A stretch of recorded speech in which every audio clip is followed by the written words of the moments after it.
iniciar a gravação aqui.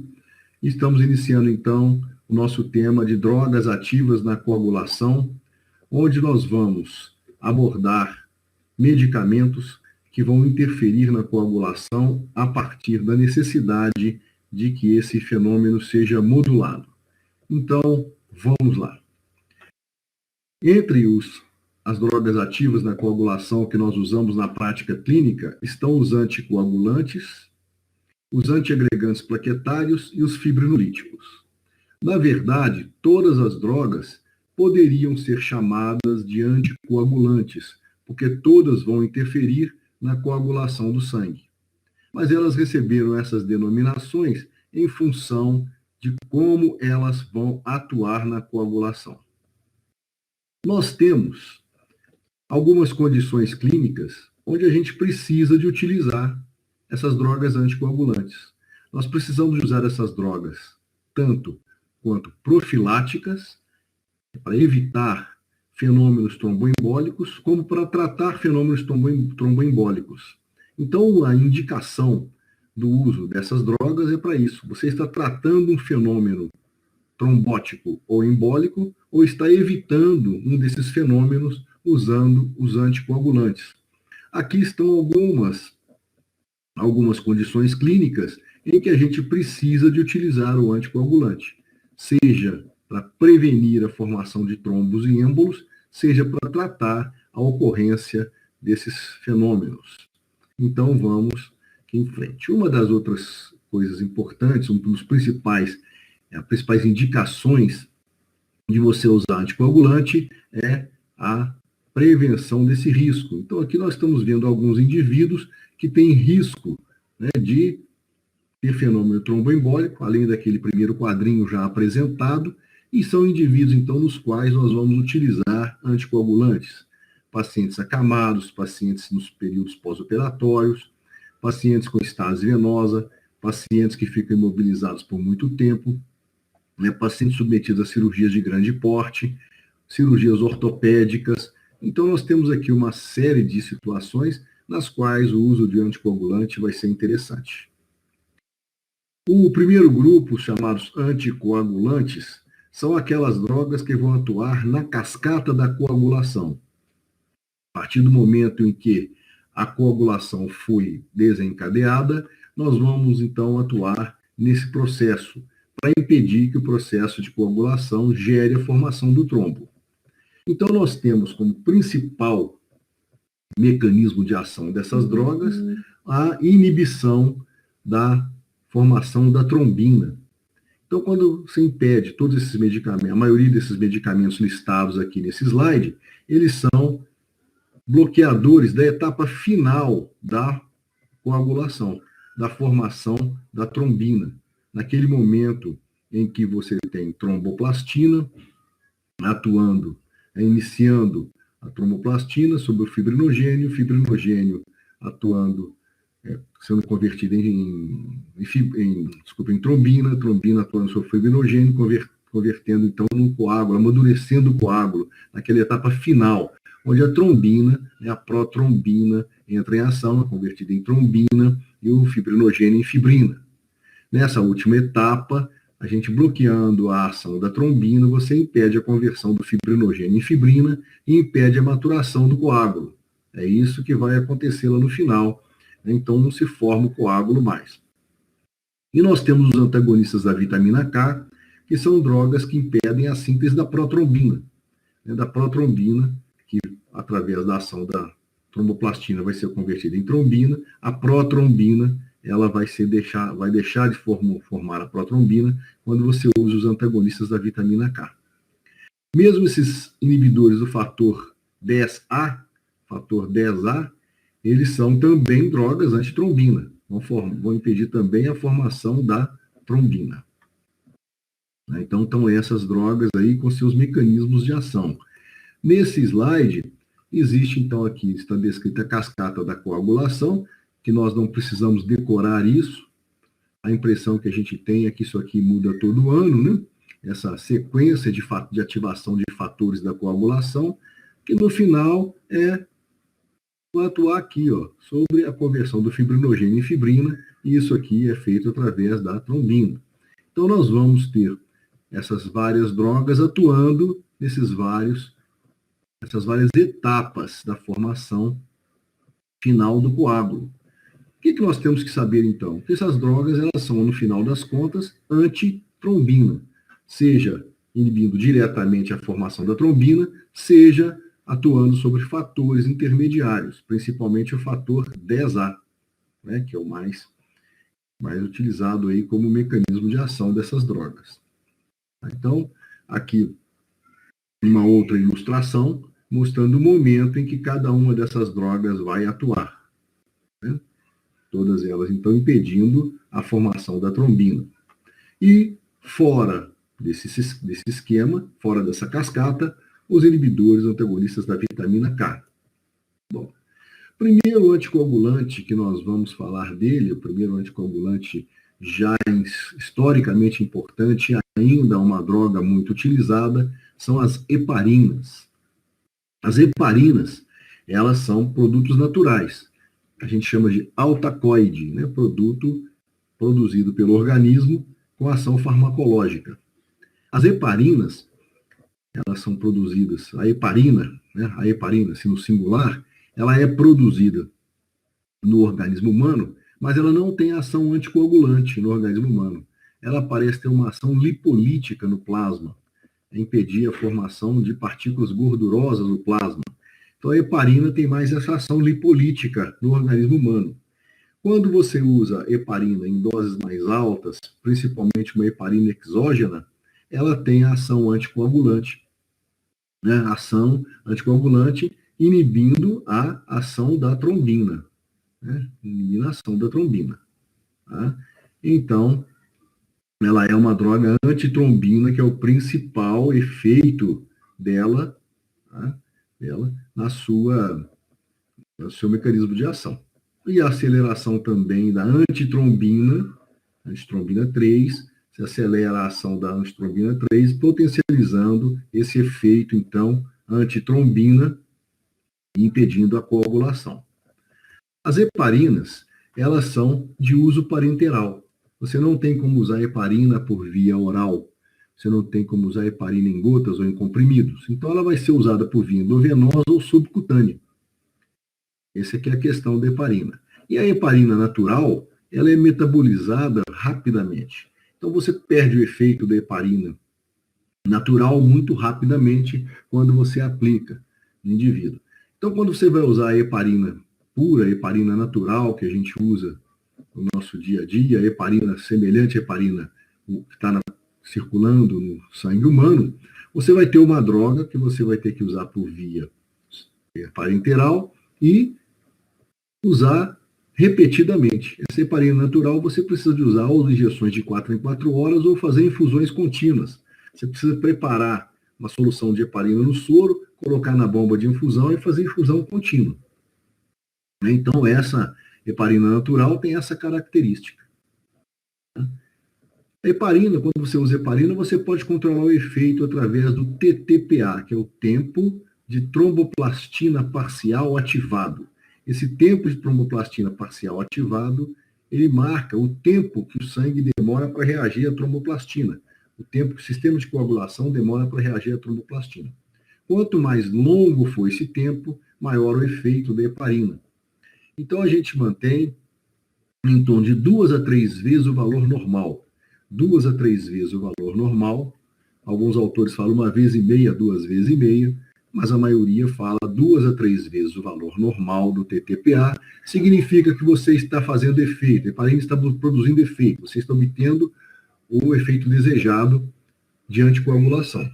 Então, você está aplicando heparina no paciente e vai controlando o TTPA. Dependendo da dose que você estiver usando, das condições que você estiver usando, você vai fazer isso diariamente, ou não, ou semanalmente, quando você estiver usando uma dose subcutânea, mais profilática. Então, você vai fazer isso, controlar através disso, TTPA. Certo? Então, você tem como controlar se você está obtendo o efeito anticoagulante. Abaixo de 2 vezes o valor normal, você não atingiu sua meta. Acima de 3 vezes o valor normal, você está com o paciente em risco de sangramento. Outra coisa da heparina é que você tem um antídoto. é o sulfato de protamina. Então, quando você está usando heparina para um paciente e o TTPA ficou muito alto ou apareceu sangramento, você utiliza protamina e antagoniza, né, os efeitos anticoagulantes da heparina. E ela também tem esse efeito, ela reduz a agregação plaquetária. É um elemento a mais, né, nos mecanismos de coagulação, onde a heparina também vai atuar. Eu tenho que ficar, às vezes, observando isso, porque o paciente tem um risco maior de sangramento quando a heparina começa a ter uma redução muito grande da agregação plaquetária. Tá? O que nós temos quando você tem uso de heparinas é o risco de hemorragia. O principal risco aqui é hemorragias, quando você está usando a droga. Por isso, a necessidade de controlar pelo TTPA. Outra coisa seria a trombocitopenia severa, que ela poderia, então, aumentar muito o risco de hemorragia no paciente. E a heparina natural, ela tem o risco de hipersensibilidade. Quando você usa a heparina por muito tempo, há também o risco de osteoporose. Há um risco de osteoporose quando você faz uso prolongado de heparina nos pacientes. Né? É possível fazer uso prolongado quando você usa por via subcutânea. E claro, todo paciente que tem risco imediato de sangrar, você tem que evitar o uso ou usar a heparina com cuidado redobrado, com um controle muito mais severo. Aqui estão listados algumas situações onde você tem risco grande de hemorragia. Então, nessas situações, principalmente, é necessário utilizar a heparina com muito cuidado ou evitar o uso. E nós temos nas heparinas, o princípio clássico das heparinas são as heparinas convencionais, a heparina convencional, que é aquela heparina natural. Você utiliza a heparina natural obtida através de animais. Né? Você obtém heparina com preparações bovinas ou suínas. Então você tem essa heparina convencional, que é a heparina natural. Ela hoje é menos usada, porque você tem que usar por infusão contínua, como eu falei, ou doses repetidas, ou infusão contínua, por via endovenosa, ou por via subcutânea, 2 vezes ao dia, até mais vezes ao dia. Mas a via subcutânea é usada como profilático, ou para casos de tromboembolismo mais brando. Então desenvolveu-se essas heparinas de baixo peso molecular. Isso aqui, então, é uma novidade que melhorou o perfil das heparinas. O que tem essas heparinas de baixo peso molecular?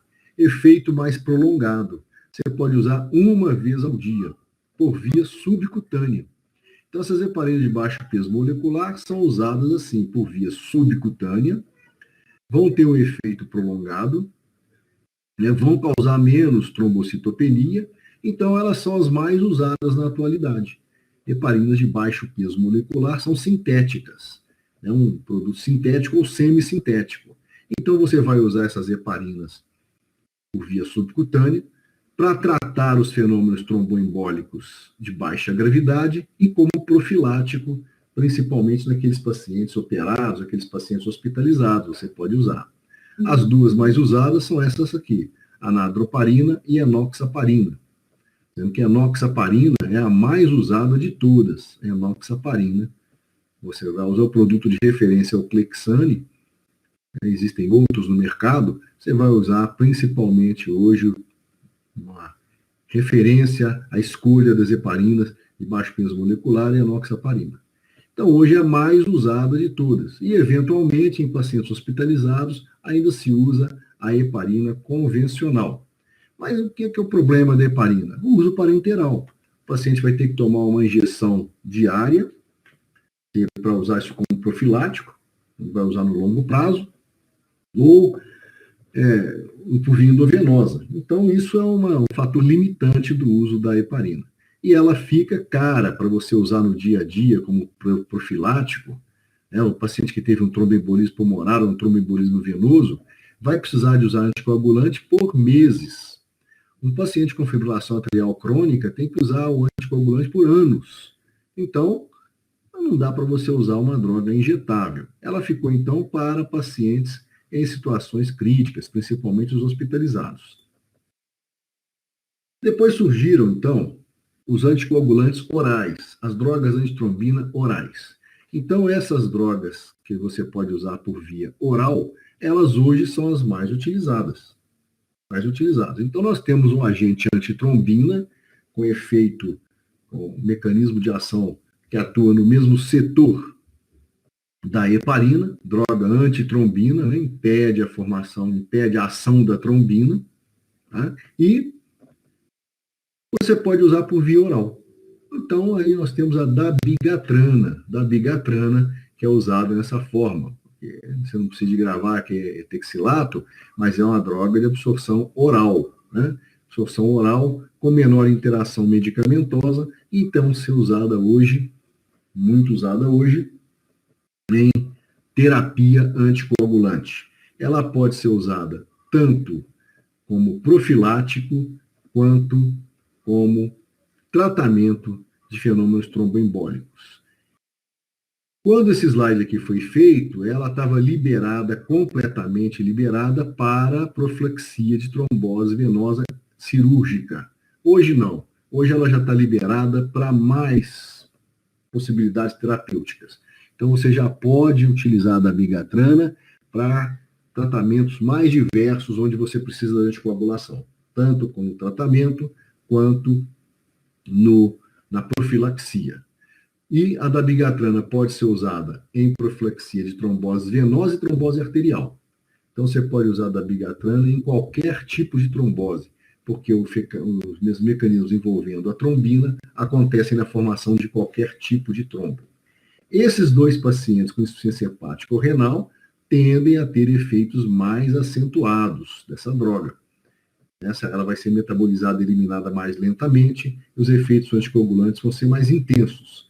Então, você precisa de utilizar com cuidado. E muito cuidado também quando você usa com outros antitrombóticos. Então, a associação de antitrombóticos, quando se vai fazer isso, é só em situações excepcionais e com muito cuidado. O que nós temos dessa droga também é a falta de dados, né, em crianças e gestantes. Então, não sabemos ainda sobre a segurança dela, a segurança não está totalmente estabelecida para tratar crianças e gestantes. Né? Então, e também os indivíduos mais frágeis, como os idosos, mais sujeitos a sangramento, mas não há contraindicação. Né? Não é uma contraindicação ao uso da dabigatrana. A gente vai controlar pelo TTPA, também o TTPA serve para controlar, mantendo 2 a 3 vezes o valor normal do tempo de tromboplastina parcial ativado, e, nesse caso, não há antídoto, mas o risco de sangramento é bem mais baixo. É um risco de sangramento bem mais baixo, a droga é mais fácil de você utilizar, a dabigatrana. Outra droga é a lepirudina. A lepirudina não é usada rotineiramente.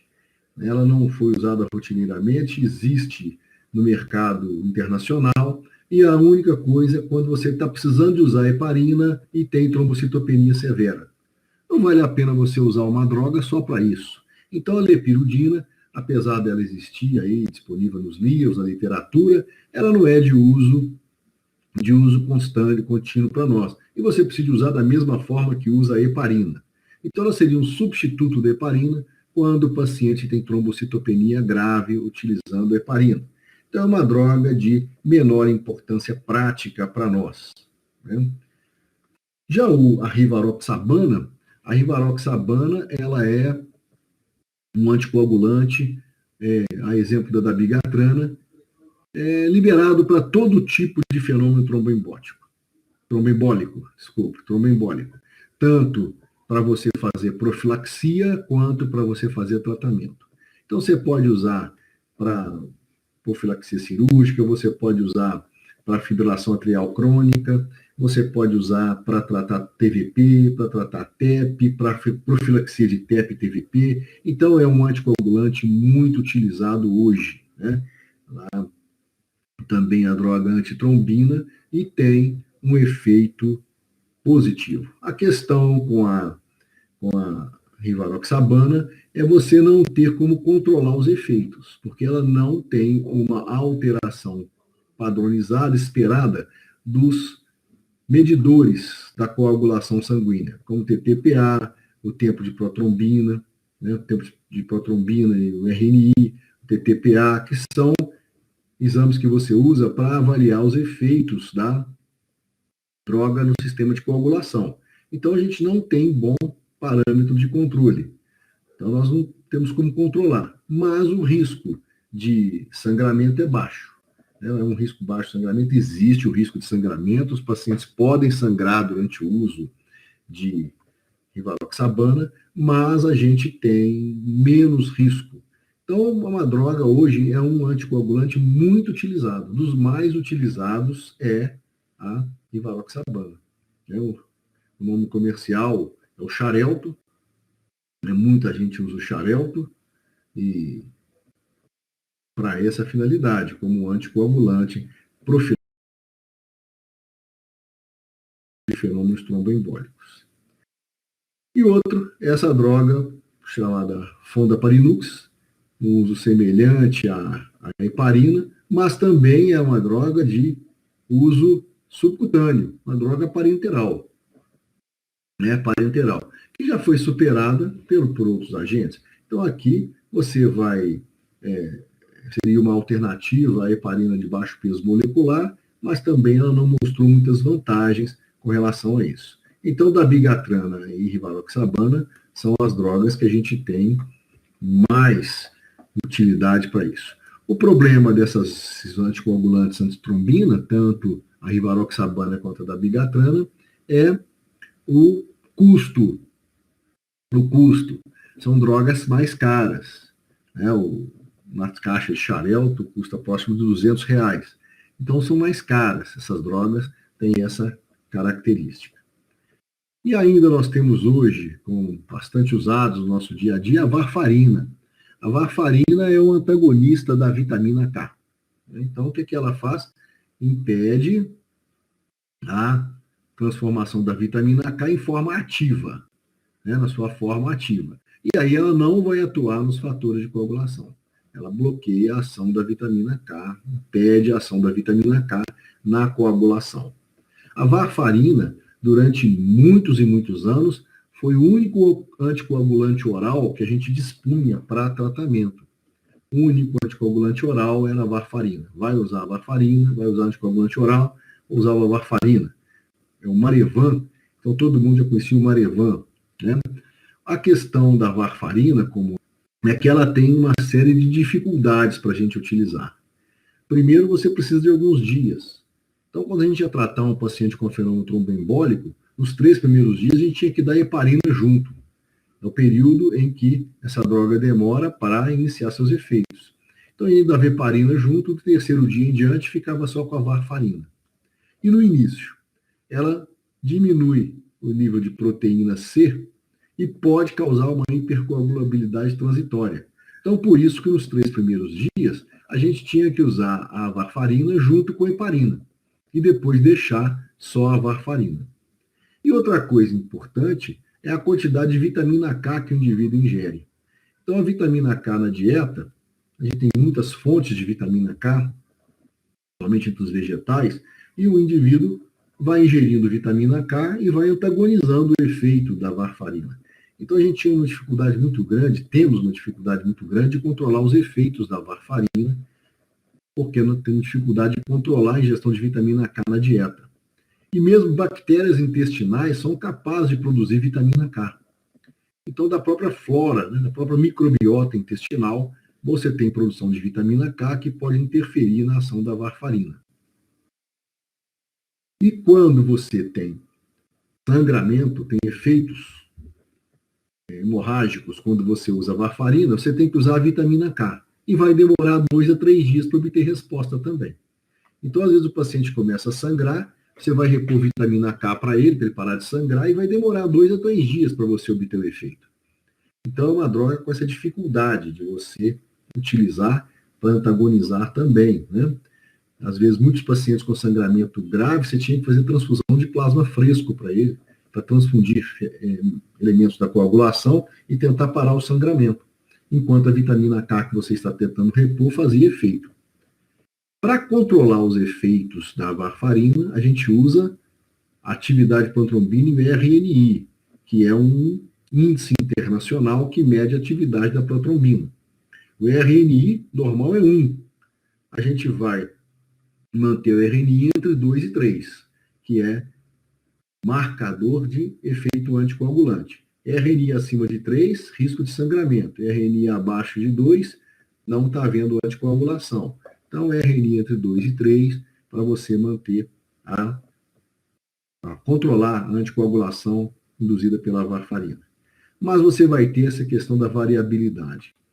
É uma dificuldade muito grande da gente acertar a dose de varfarina.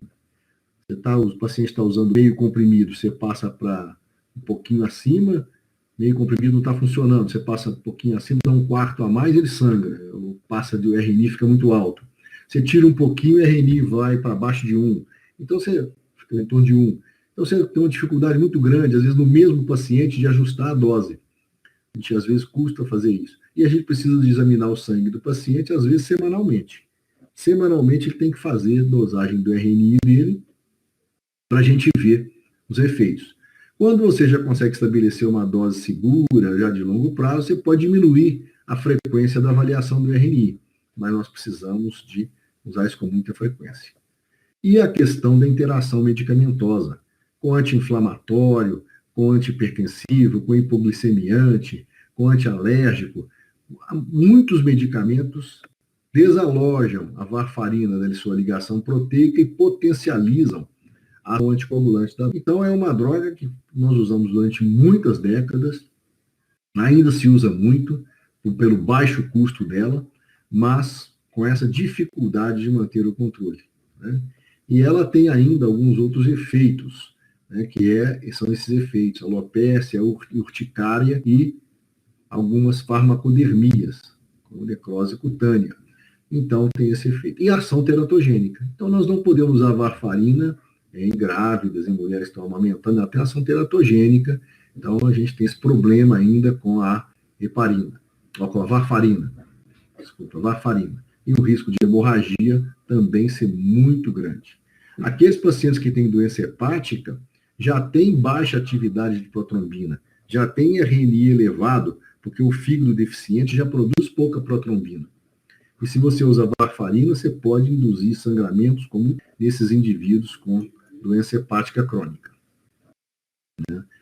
Essas são condições que você tem sangramento em risco alto de sangramento, precisa de evitar a varfarina. Vamos evitar também os anticoagulantes em geral, mas de modo especial a varfarina, porque ela é o risco muito maior de produzir sangramento diante dessas situações listadas aqui no slide. Então, tomar cuidado com todos esses pacientes, que são pacientes cujo sangramento é fácil e grave, né? Pode haver um sangramento grave. Então, toda vez que você tiver evidência de hemorragia ou risco alto de hemorragia, principalmente esses territórios, cerebral, oftálmico, digestivo, você então vai ter um risco maior, um problema maior para usar a varfarina, né? Eu já vi situações acontecerem de uma paciente, essa paciente estava ela já tinha tido trombose venosa profunda, teve outro episódio de trombose venosa profunda, usava anticoagulante, teve hemorragia cerebral. Então ela estava com uma trombose venosa profunda, um tromboembolismo pulmonar e hemorragia cerebral. Uma dificuldade muito grande para você tentar fazer algo para essa paciente, né? Então, a rivaroxabana, Gabriela, é oral mesmo, tá? É um anticoagulante oral. Rivaroxabana e dabigatrana são orais. Tá? Bom. Segundo grupo de drogas que vão atuar na coagulação são os antiagregantes plaquetários. Os antiagregantes plaquetários, eles não servem para tratar qualquer tipo de trombo. Os anticoagulantes, você vai utilizar para trombos arteriais e trombos venosos. Quando eu falo trombo venoso, eu incluo também os trombos atriais. Lembrando que os átrios são a porção final das veias. Então, para tratar trombo venoso, eu preciso dos anticoagulantes. O trombo arterial também é tratado pelos anticoagulantes. Então, o anticoagulante atua tanto em trombo venoso quanto arterial. Os antiagregantes plaquetários, não. Eles atuam nos trombos arteriais. Porque nos trombos arteriais é que a agregação plaquetária, a formação do tampão plaquetário é o mais importante.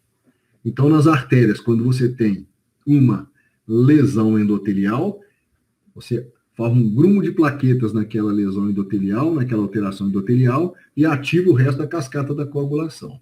Nas veias, não. Nas veias, você tem a estase venosa prolongada, o sangue fica estagnado, começa a desenvolver um estado de hipercoagulabilidade e forma-se o trombo, já ativando a cascata da coagulação com menor participação plaquetária.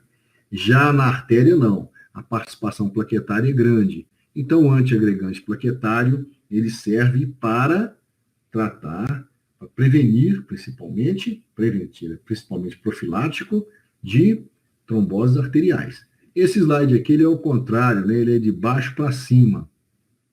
Você começa com uma pequena lesão no endotélio, qualquer lesãozinha no endotélio, seja ruptura de uma placa aterosclerótica, seja uma fissura no endotélio, qualquer alteração, o organismo entende como hemorragia iminente e forma um grumbozinho de plaquetas. As plaquetas aderem na lesão e aderem entre si e formam um trombinho mole. Esse trombinho ativa o restante da cascata da coagulação e forma a rede de fibrina, chega lá no final do processo de coagulação. Então, quando eu impeço a adesão plaquetária, eu impeço a continuidade dessa formação de trombo. Então, nos trombos arteriais, principalmente formados sob placas ateroscleróticas, é onde eu tenho essa ação. Nós temos 4 agentes terapêuticos com ação antiagregante plaquetária. Mas hoje, quem a gente usa mesmo é o ácido acetil salicílico e o clopidogrel, que são as 2 drogas que nós vamos usar como antiagregantes plaquetários, para principalmente profilaxia de fenômenos trombóticos arteriais. Ticlopidina e dipridamol, nós vamos ver daqui a pouco, são menos usados hoje, né?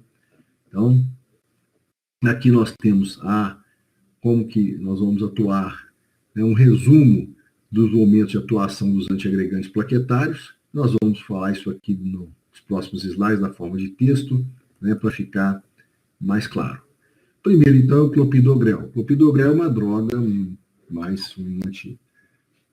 antiagregante plaquetário mais recente, né? O que faz? Inibe o ADP plaquetário. Inibe a ligação do ADP ao receptor plaquetário, inibe a ação do ADP. Nós sabemos que a plaqueta, para atuar, ela depende da ativação pelo ADP, e aí a plaqueta não atua mais, ela não consegue aderir uma a outra.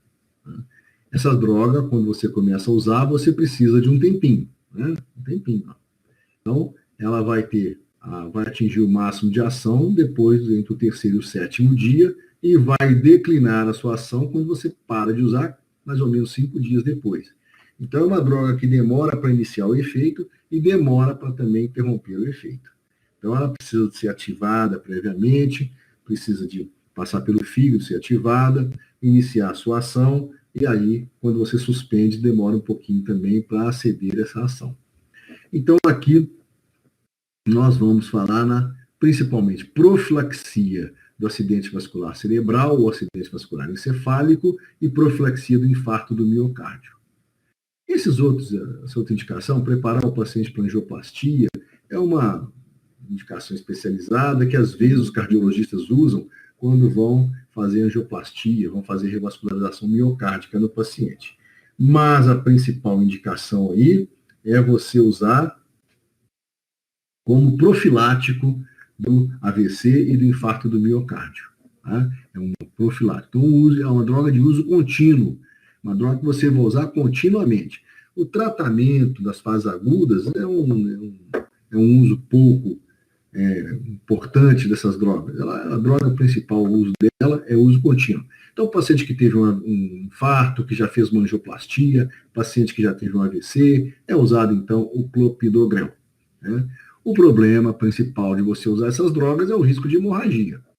Né? O risco de hemorragia ele é variável de paciente para paciente, mas existe esse risco. E também de diminuir a contagem de neutrófilos. Então, periodicamente, a cada 6 meses, você faz um hemograma para ver se não está tendo neutropenia. Os outros efeitos que não estão destacados em cor diferente são menos comuns, mas a atenção para distúrbios digestivos, né? Essa droga é um irritante gástrico. Então, os pacientes começam a sentir, às vezes, dor epigástrica, náusea, dificuldades para se alimentar quando usa esse medicamento. E você pode usar uma vez ao dia, essa é a dose padrão, uma vez ao dia. A ticlopidina é também uma droga anti-ADP, né? Que ela também tem essa questão de demorar um pouquinho mais de tempo. E essa droga hoje ela caiu em desuso pelo risco que ela tem de causar mielotoxicidade, né? Produzir depressão da medula óssea. Então hoje a ticlopidina ela caiu em desuso, né? Ainda existe no mercado, está citado para vocês aqui porque ainda existe no mercado, mas já caiu em desuso. E outro agente importante é o ácido acetilsalicílico, a velha aspirina. Ácido acetilsalicílico, ele impede a ação da ciclooxenase 1, né, e bloqueia a ação plaquetária, através da ação, impedindo a ação do tromboxano. Essa a gente sabe que quando você inibe a ciclooxenase 1, você impede a formação de tromboxanos, de leucotrienos, de prostaglandinas, então você tem várias ações que você bloqueia, né, quando você inibe a ciclooxenase 1. Então você vai bloquear aqui, através do uso da aspirina, a formação do tromboxano A2 e impedir a ação plaquetária.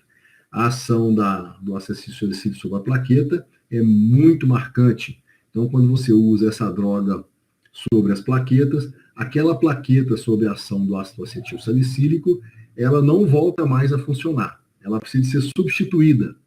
Então, quando você usou o AS, o aspirina, o ácido acetilsalicílico, como antiagregante plaquetário, essa plaqueta não mais poderá ser utilizada. A inibição dela é irreversível.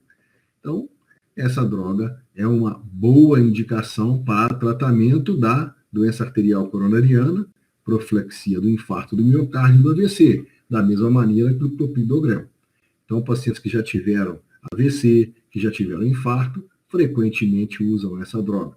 Ou aqueles pacientes em alto risco de AVC, em alto risco de infarto, usam o ácido acetilsalicílico. A dose foi muito estudada, muito pesquisada. Qual seria a dose indicada? Porque se você usar uma dose muito alta, você produz do organismo uma contrarresposta ao uso de aspirina. Então, até 320 miligramas por dia, você tem ação antiagregante plaquetária. Esses 81 a 320, foi onde a maioria dos estudos colocaram a faixa de efeito. Mas já tem estudos mostrando que 75 miligramas, a partir de 75 miligramas, você já pode ter um efeito antiagregante plaquetário. A dose padrão que se utiliza é 100 miligramas.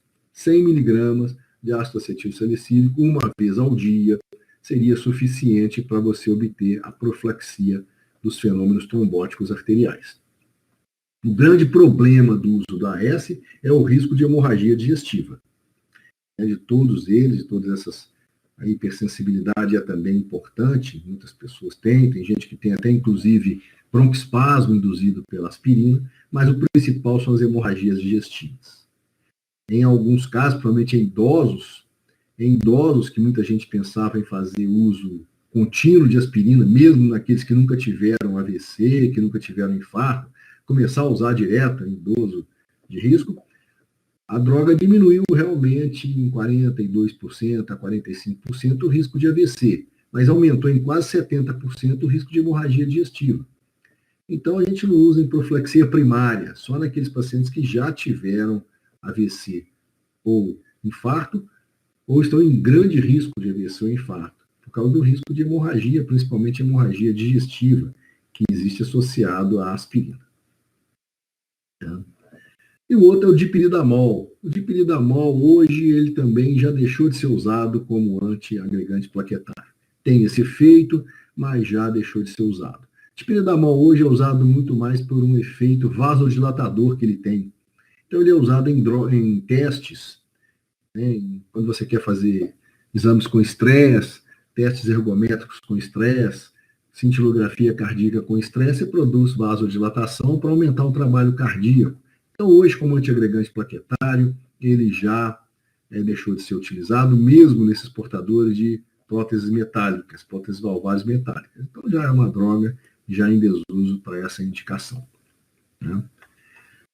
E o último grupo são as drogas trombolíticas. O que essas drogas são? Elas vão dissolver o coágulo.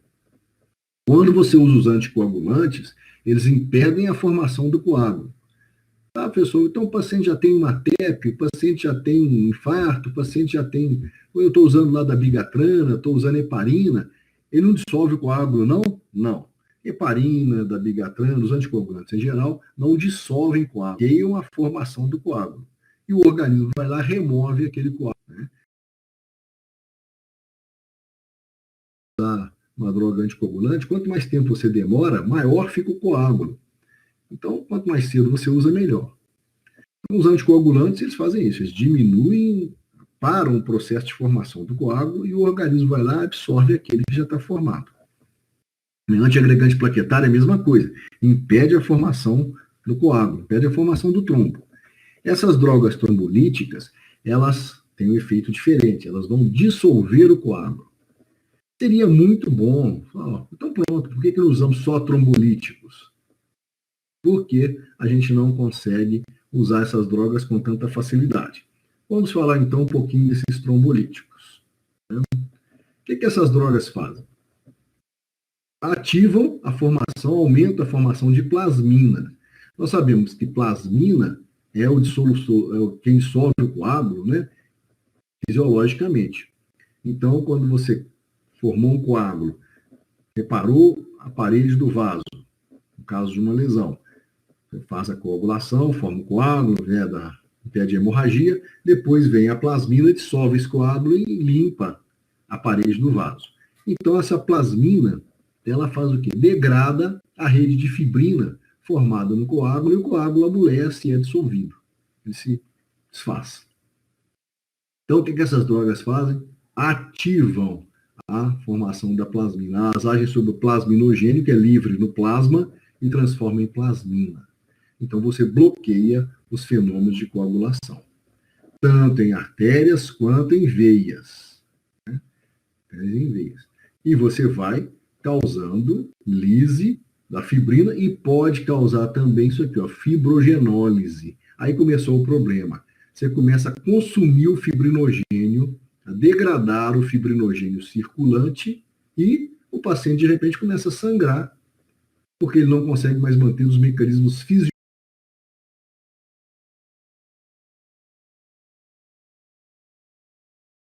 fisiológicos de coagulação. Nós precisamos da coagulação no nosso dia a dia para não termos sangramentos.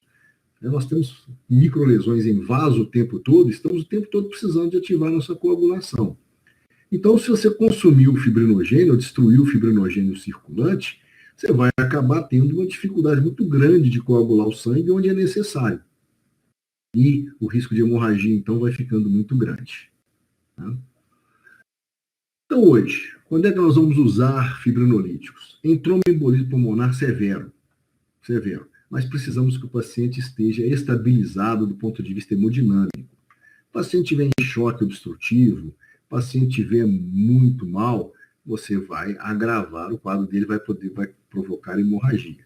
E às vezes a dose que você precisa de usar é muito alta para o tromboembolismo pulmonar, aumentando o risco de sangramentos graves nesses pacientes. Então, o tromboembolismo pulmonar é uma indicação, mas não é rotineiramente utilizado. Só naqueles pacientes mais graves em que você consegue alguma estabilização dele para poder utilizar. No infarto do miocárdio é onde a droga é mais usada. Essas drogas são mais usadas para tratar infarto do miocárdio. É uma forma que você tem de recanalizar uma coronária obstruída. O paciente chegou infartado, você atua rapidamente com um trombolítico e provoca lise do coágulo.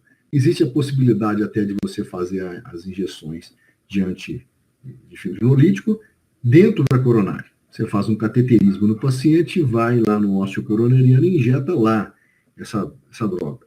ou injeta por via endovenosa. Então, tem essa grande possibilidade de usar esses trombolíticos durante o tratamento do infarto do miocárdio. Uma possibilidade de você recanalizar uma coronária obstruída. No AVC isquêmico, existe sempre o temor de transformar um AVC isquêmico em hemorrágico. Então, no AVC isquêmico, é pouco usado, é uma indicação, mas é muito pouco usado no nosso dia a dia, porque você já está com o vaso em sofrimento, você usa um trombolítico e pode provocar uma hemorragia na área de isquemia e fazer uma transformação do AVC, isquêmico e hemorrágico. E na trombose venosa profunda também, né? A maioria das vezes você não precisa de usar trombolítico, você tem mais segurança de usar os anticoagulantes, mas é uma indicação, uma possibilidade de você usar essas drogas. Não são muito usadas, mas há uma possibilidade. E aqueles casos de tromboembolismo arterial, que são raros, você tem êmbolos arteriais gerados na própria artéria, né? O trombo gerado na própria artéria geralmente desloca e não vai se deslocar para muito longe. Logo adiante ele para. Então é mais ou menos semelhante ao que se faz no infarto do miocárdio. É um tipo de trombose arterial, mas ela não forma uma embolia arterial, não é possível fazer embolia arterial à distância. A artéria vai diminuindo de calibre à medida que ela progride e logo o trombo vai parar logo adiante. Então seria tromboses arteriais, melhor dizendo aqui, e não tromboembolismo arterial, mas tromboses arteriais, né? Seria mais expressão melhor. Para você usar o fibrinolítico, você precisa de usar cedo. Se o coágulo estiver muito rígido, muito duro, ele não vai conseguir dissolver. E o coágulo grande demais, já formado com a rede de fibrina muito grande, você não consegue dissolvê-lo, além de você ter que usar uma dose muito alta. Então, você vai precisar de usar cedo. Usa-se em infarto do miocárdio nas primeiras 6 horas. Né? O paciente tem que ter menos de 6 horas de dor para você utilizar, onde é mais utilizado. Em grandes coágulos, você não vai ter um efeito muito bom. Não é profilático, não pode usar na prevenção, não. Tá? E, muito frequentemente, você tem que usar heparina ou outro inibidor de trombina junto com eles. Né? E o problema? Olha, a hemorragia que vai ser o principal problema e também queda da PA. Tá? Aí todo mundo que tem risco de sangramento ativo, aqui em um grupo grande, ó, você não pode utilizar. Né? Então, onde você fez, até aqui a própria reanimação cardiopulmonar, em que você, às vezes, teve que dar choque no paciente, você teve que fazer massagem cardíaca, você, de alguma forma, traumatizou vasos, então você não deve utilizar nesses pacientes.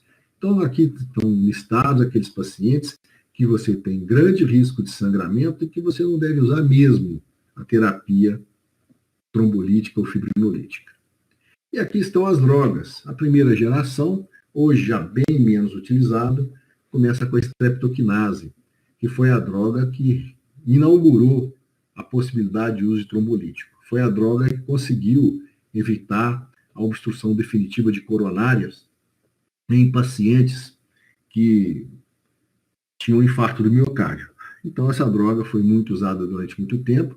Ela é produzida por Streptococcus, né, por Streptococcus, está faltando um aqui, pelos Streptococcus beta-hemolíticos, e ela tem essa ação de ativar, né, o plasminogênio, converter em plasmina e fazer essa ação anticoagulante.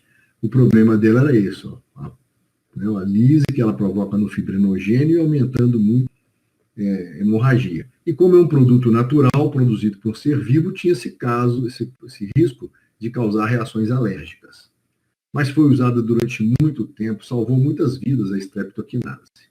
Depois veio a uroquinase. A uroquinase foi um sucedâneo da streptokinase. Hoje também, por ela foi muito usada por causa disso, não ser antigênica, já ser uma droga de síntese. Então, ela hoje tinha, né, uma indicação específica no tratamento da TEP, mas hoje é uma droga também menos utilizada, até virem os agentes de segunda e terceira gerações. E aí nós temos um grupo de drogas, né, que são, ela é obtida por recombinação gênica, é uma droga parcialmente sintetizada em laboratório, e ela tem menos efeito fibrinogeniolítico.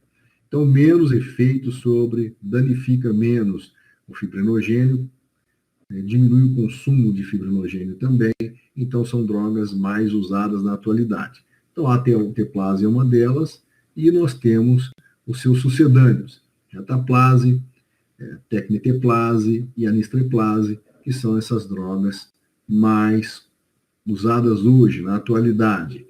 Todas elas têm uma ação semelhante e são utilizadas na atualidade. Essas drogas hoje você vai usar essas drogas em pacientes internados, em pacientes hospitalizados, pacientes principalmente em CTI. Não é uma droga para você usar ambulatorialmente. Todas são injetáveis, todas são para ser usadas com monitorização.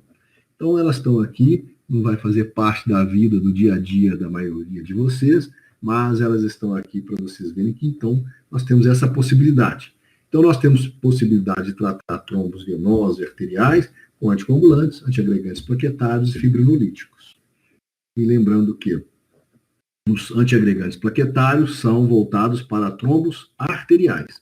Já os anticoagulantes, os fibrinolíticos, podem ser usados tanto para trombo arterial como para trombo venoso.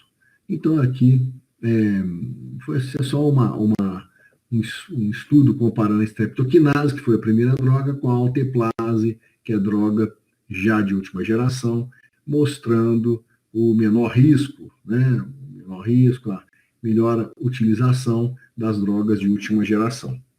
Isso aí, então, vai ficar para os cardiologistas, para os indivíduos que lidam com estudos hemodinâmicos. Então, isso aí foi nossa aula de hoje. Nós estamos aí com a programação adiantada, já vamos concluir quase todo o programa, se acelerar um pouco. Logo que a gente se voltar nas próximas semanas, a aula já estaremos no final da nossa programação já. Na próxima segunda-feira nós vamos já entrar na farmacologia do aparelho respiratório e depois ficaremos por 2 aulas, talvez, para terminar tudo. E vamos aí já fazer então a nossa primeira avaliação. Vocês aguardem, eu vou mandar ao longo da semana para não embolar muito com a semiologia também.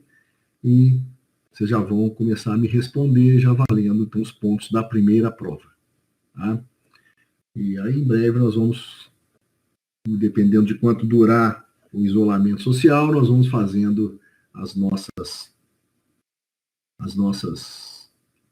ajustes, nossas avaliações, dentro do nosso possível.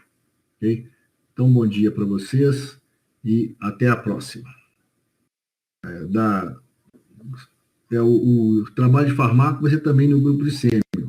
Eu só estou esperando a Karen me mandar como é que vai ficar, quais alunos que fazem farmácia e não fazem sêmio. Tá?